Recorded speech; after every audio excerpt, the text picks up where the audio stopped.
Hey, salut tout le monde, j'espère que vous allez bien, j'espère que vous êtes en forme. Aujourd'hui, je vais vous parler justement du Google Pixel Fold qui va tout juste sortir. Il a été annoncé le 10 mai justement 2023. Donc cette vidéo est vraiment faite pour vous. On va parler un petit peu en détail du Google Pixel Fold, un petit peu comme le Samsung Fold pour ceux qui connaissent. Donc c'est justement un téléphone pliable qui permet justement d'avoir pas mal de nouveautés dont d'être pliable, ce qui est juste exceptionnel parce que Google n'avait jamais proposé jusqu'à maintenant ce style de smartphone.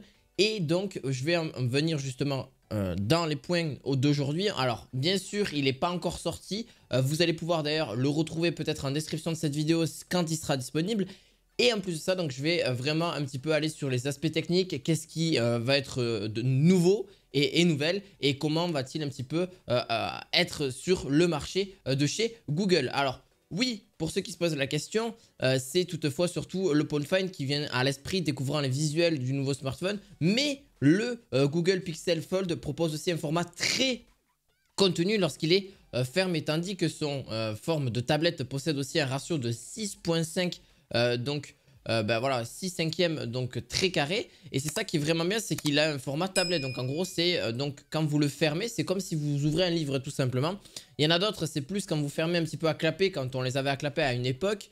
Ça remonte à déjà plus de 10 ou 15 ans. On les avait un petit peu comme ça à une certaine époque. Et aujourd'hui, ça revient un petit peu au goût du jour, mais comme un format de livre. Donc vous pouvez avoir un smartphone juste quand il est pliable. Et si vous souhaitez avoir un plus grand écran, vous avez juste à le déplier comme un livre. Donc c'est assez sympa si vous souhaitez travailler, si vous souhaitez vraiment avoir quelque chose de beaucoup plus grand pour vraiment, ouais, c'est surtout pour le travail en général.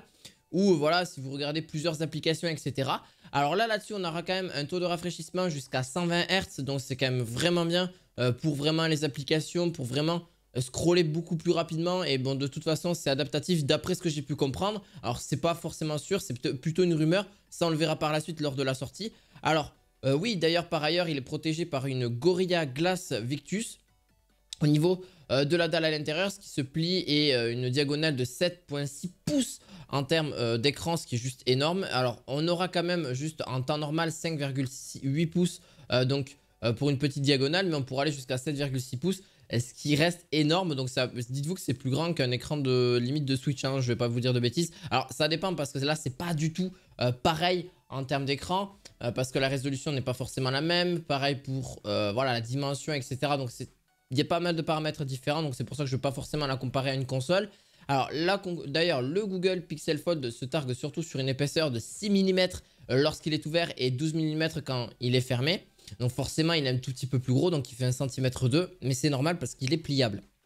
Alors, au dos du smartphone, on pourra retrouver d'ailleurs sur ce Pixel Fold, d'ailleurs, tente de respecter l'identité visuelle des smartphones de Google. D'ailleurs, le bloc photo ne s'éteint pas sur toute la largeur aussi là-dessus. D'ailleurs, le Google Pixel Fold promet aussi d'être très intéressant à être utilisé. Donc, difficile de passer à côté des imposantes bordures autour de l'écran. Bon, ça, c'est vrai que c'est un petit peu dommage, mais ça peut être aussi un point fort. Ça dépend de leur design, ça dépend de beaucoup de choses et ça dépend aussi des gens qui aiment la marque. Là-dessus, donc, on aura un lecteur d'empreintes qui nous permettra, qui sera positionné sur le côté, sur le bouton de verrouillage, enfin de déverrouillage. Et d'ailleurs, ce Pixel Fold résiste à l'eau, donc il est certifié IPX8 au niveau de là-dessus. Donc en gros, on aura vraiment une expérience logicielle vraiment très optimale parce que le Google est très rattaché à son interface Pixel sur Android. Donc un smartphone pliable qui va évidemment penser à quelques fonctions pour exploiter à fond le format particulier parce que forcément, on aura un écran beaucoup plus grand. Dans cette optique, donc, Google aura indiqué et collaboré en fait avec pléthore de développeurs qui permettent d'assurer les applications les plus populaires soient bien optimisées pour ce smartphone. Cela n'est pas sans rappeler le travail similaire abattu par Samsung là-dessus parce que c'est vraiment ceux qui ont démocratisé ce style de smartphone et qui est le plus connu à l'heure actuelle. Donc c'est vrai qu'ils y sont mis aussi. Est-ce qu'un jour Apple fera peut-être la même chose ? Ça, c'est encore à voir parce qu'Apple, pour l'instant, je n'ai pas vu de smartphone pliable. Ils ne se sont pas encore mis sur le marché. Alors, ça pourrait être aussi vraiment une bonne chose aussi par la suite. Alors oui, ce qui peut être bien ou dommage, en vrai, d'un côté, c'est que c'est super parfait pour avoir deux applications en même temps. Donc, un côté pour le visage, etc. Quand vous montrez si vous êtes en appel et un autre à côté si vous êtes en train de travailler ou en train de surfer sur le web. Ça peut être vraiment bien là-dessus. Donc il y a d'ailleurs quelques caractéristiques techniques dont je peux reprendre, surtout pour l'appareil photo parce qu'il y a un ultra grand angle de 48 mégapixels et d'un téléobjectif aussi par la suite, donc, et deux capteurs pour les selfies à l'intérieur et un en façade. Donc c'est quand même un sacré plus. Alors vous allez me dire, mais combien ça va accompagner de stockage là-dessus? Alors on a un espace de stockage de 256 Go et de 512 selon la version sélectionnée. Donc une version blanche et une version noire qui sortiront pour le Galaxy Fold bien évidemment. On aura à peu près aux alentours de 24 heures d'autonomie.